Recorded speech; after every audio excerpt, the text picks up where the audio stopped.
बिस्मिल्लाहिर्रहमानिर्रहीम। अस्सलाम वालेकुम दोस्तों, कैसे हो? उम्मीद करता हूँ कि आप सब खैरियत से होंगे और अल्लाह ताला की ब्लेसिंग्स को एंजॉय कर रहे होंगे। तो मैं एक नई वीडियो के साथ हाजिर खिदमत हूँ।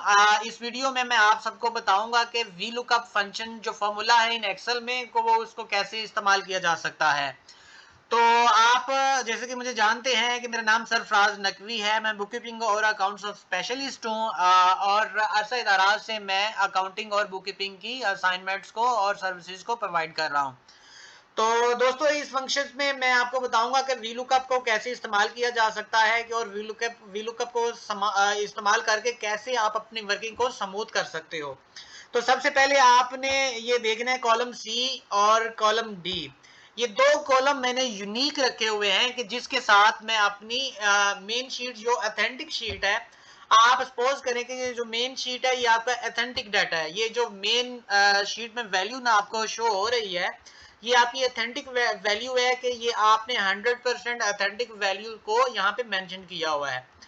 अब आप चाह रहे हैं कि आप इसकी क्रॉस रिकॉन्सिलेशन करना चाह रहे हैं किसी अदर डाटे के साथ, ये आप किसी और वर्किंग के साथ इसका कंपैरिजन करना चाह रहे हैं।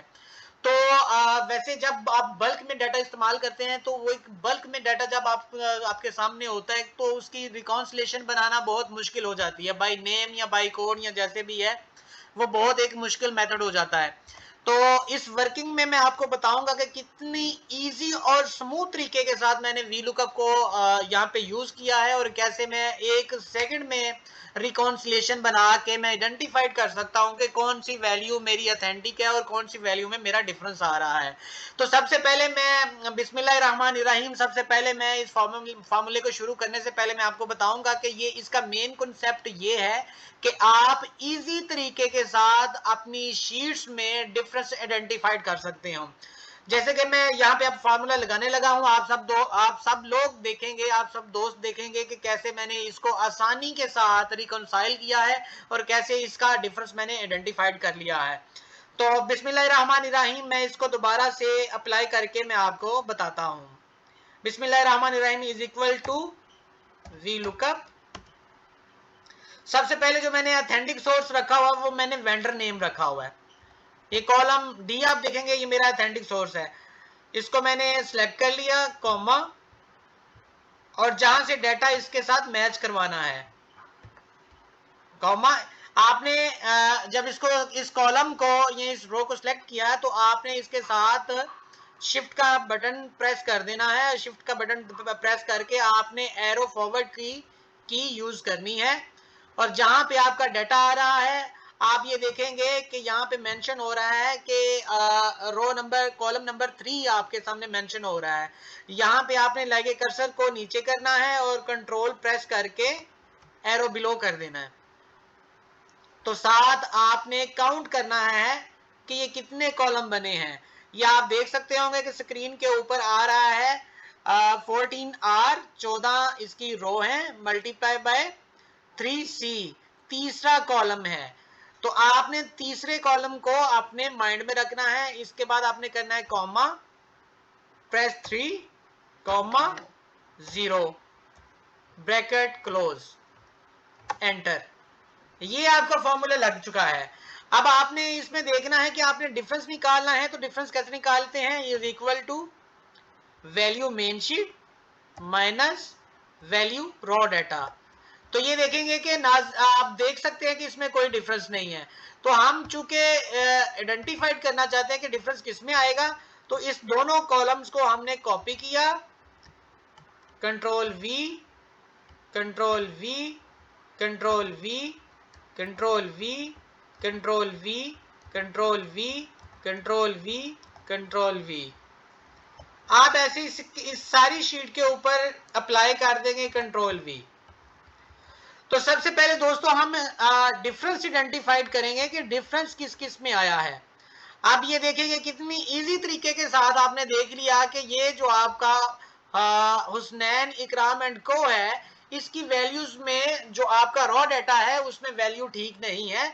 जो आपका ऑथेंटिक डाटा है उसके मुताबिक आपकी वैल्यू बन रही है 10 लाख 2100 और जो रॉ डाटा में डाटा आ रहा है वो आपकी वैल्यू बन रही है 7,02,100।